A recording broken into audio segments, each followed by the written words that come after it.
Bila berlaku kematian banyak ni, boleh tak boleh jenazah COVID ni ditanam dalam satu liang lahat saja ataupun dalam satu kubur saja?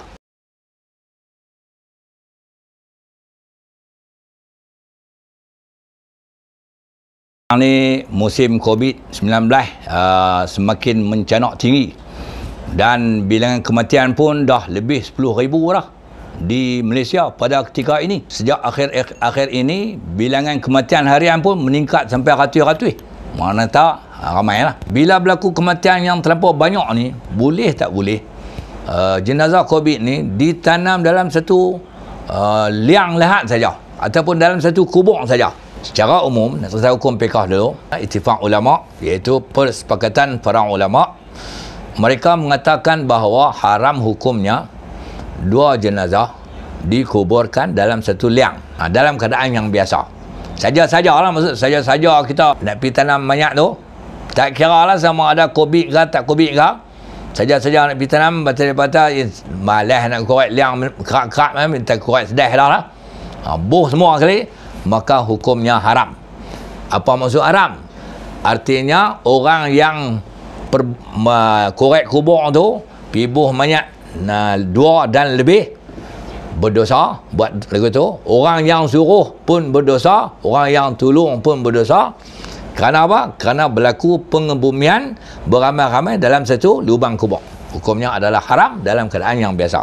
Tetapi ulama mengatakan pengecualian diberikan. Bila maksud pengecualian diberikan, mana boleh dikebumikan jenazah lebih daripada seorang, mana 2, 3 dan 4 dalam satu lubang kubur dalam keadaan darurat. Keadaan darurat ni maksud kita mudah faham, iaitu dalam keadaan kesukaran untuk mengebumikan jenazah yang ramai ni dalam satu kubur tiap-tiap seorang tu sukar, kesukaran.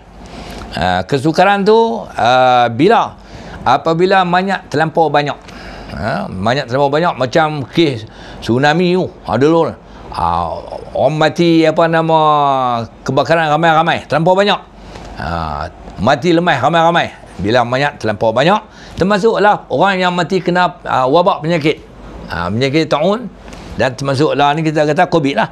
Bila mayat terlalu ramai, harus pada ketika itu dikebumikan jenazah dalam satu tanah perkuburan. Mana tak payah duk korek kubur asin-asin, pakai satu tanah kubur ya. Dan keadaan darurat yang kedua, apabila mayat taklah ramai sangat, dan 3 itulah sukar untuk tanam mayat satu-satu ni. Contoh pasal dalam kebakaran tu, ni dia kemut sikit, nak lebih kurang tu lah.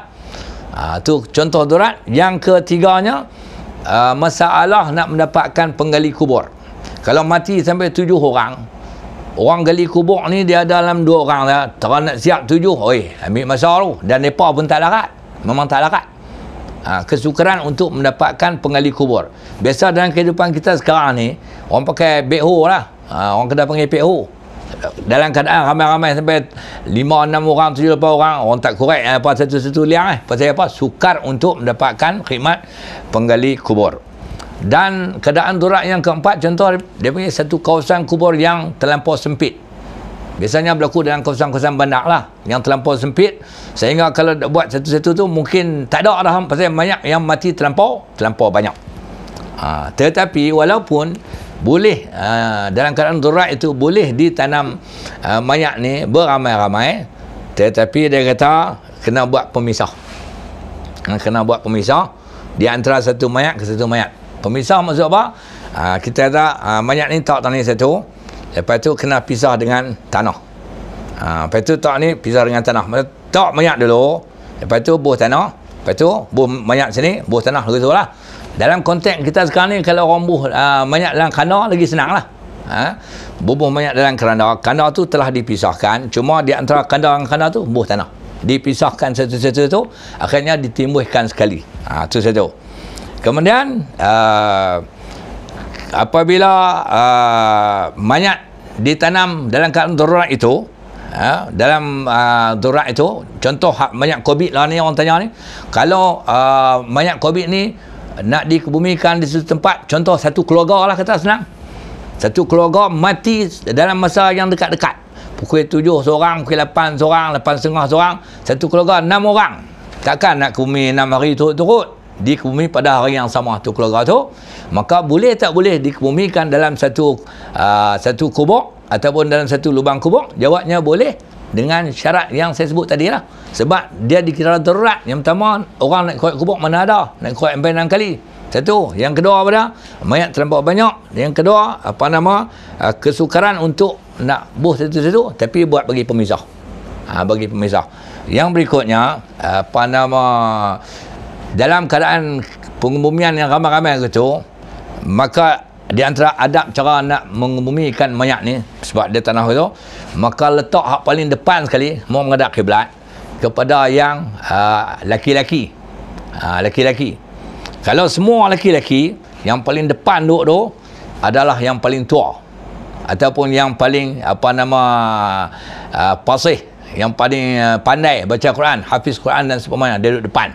Kalau dalam konteks ilmu agama ni, hak paling alim duduk depan begitu. Kalau semua sama saja dalam keluarga tu, tak yang laki-laki satu, kemudian kalau semua lelaki, tengok yang paling berumur, lepas tu berikutnya begitu, dah jantina, lepas tu letak mayat perempuan, berikutnya belakang sekali baru kanak-kanak yang belum balik, letak di belakang sekali. Cara nak susun begitu.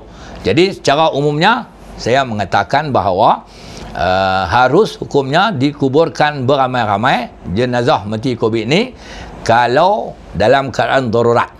Nak jawab darurat ni orang di satu tempat tu lah. Tapi pada saya, kalau mati ramai-ramai nak dikebumikan di satu tempat, bolehlah dikebumikan dalam satu lubang kubur, tapi buat pemisah di antara satu mayat dengan tanah. Dalam konteks lah umur khanda, itu adalah pemisahnya. Wallahu alam.